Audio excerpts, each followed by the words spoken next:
brush No, left you know or what right? it is? It's because he's so black. I'm so sorry. I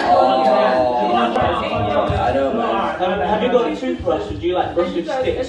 No, man. Oh, the chewing sticks. No, man, actually, you take bushes, innit? Are you vegetarian? No? Okay, I'm just checking. Do you just wake up, go to your garden and start brushing your teeth with like grass? Bare twigs.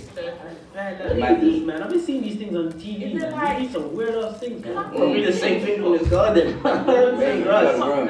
gotta catch them by hand. Chickens are hard to catch, you know. So Tim, can I touch your hair? No. Let me suffer.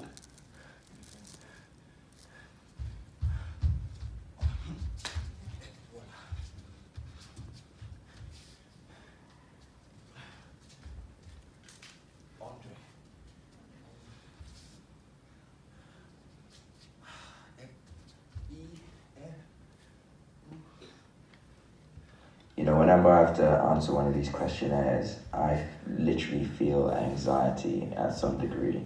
And I've realized why I hate them so much. And it's because it's a representation of my life a lot of the time, living here in England as someone who wasn't born here. I've got to answer these questions and decide to myself who I'm answering as. Like, am I answering as a British person? Or am I answering as a Sierra Leonean? Like, if they ask me my name, am I saying andrebright because they only give me first name and surname? Whereas who I am might be Ebwala, which means God's gift from the Creole tribe, which is who I descend from. That's where the name comes from. And it's just as much my name as anything else on my birth certificate. If they're asking where I'm from or nationality, am I British because that's the passport I own? Or am I Sierra Leonean? And if one person asks me where I'm from and they don't accept my first answer, it's like, why did you ask in the first place? Like, seriously. Like, oh, where are you from? Oh, I live in Woolwich Arsenal. No, before that. Oh, well, you know, I was living in Reading. That's where my mom was living. No, before that. Oh, Birmingham. No, before that. It's like, where are your parents from?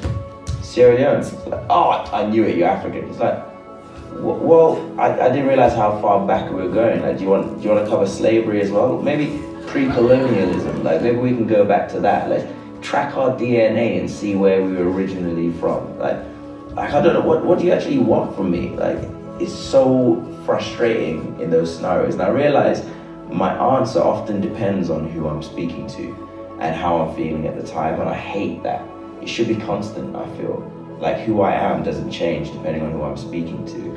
Who I am is who I am. But I think the frustrating thing is being here sometimes, knowing who I am is something that I'm actually struggling with.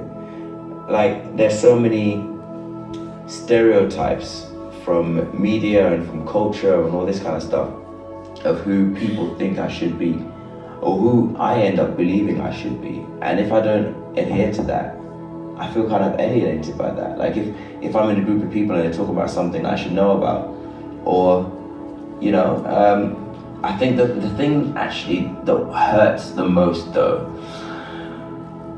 is when I go home to Sierra Leone and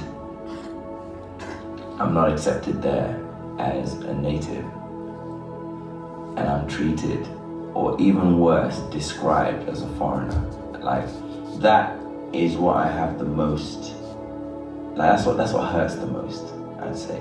Going through that here and going home to the place I call home and then being told that it's not home. Like, I can't describe to you how finishing that is. Like it can take your breath away from the wrong reasons. You can feel lost, feel homeless. Like, I don't know, like which flag do I raise when neither of them want me? That's what it feels like.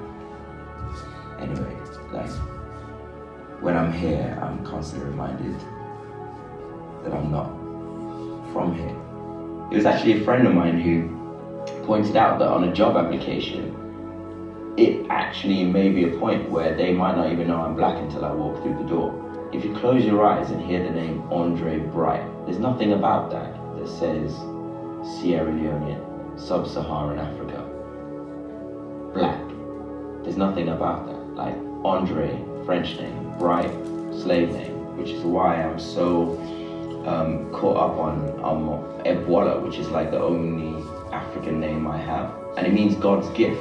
And I am so proud to say that. But if the next person who calls it Ebola will get a slap, because it's not a disease, this is God's gift.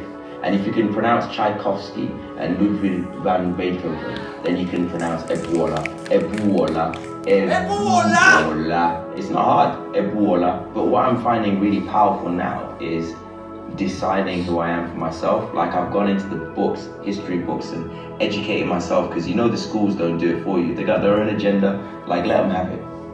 Like not one time in school history were we taught anything other than the black story starting from chains. Like nothing other than that.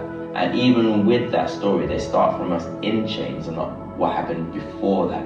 Like I had to find that out for myself, but I found power in that. And find out for yourself, like find out your history, find out about Mansa Musa III and the Mali Empire, find out about all the other civilizations that happened, find out about the geometry behind the pyramids and how Egypt isn't the only one with it. Like find out about the networks within Africa, find out about the businesses that are coming up as you know, like some of the most fastly growing industries in the world right now coming from African countries. There's 54 of them, by the way, so don't talk about Africa like a country, it's a continent for crying out loud. And it's just this power in taking control of it for yourself, so that when someone asks you where you're from, you say Sierra Leone. If when someone asks you what's your name, you say Ebola. And if they say, oh, do you have another one? Say no. You will call me Ebola, because that is my name. I am God's gift as well, as much as I am anything else in my birth certificate. And it's just, I'm on a journey, man. And I know I'm not alone. I'm still got a long way to go, but I'll get there.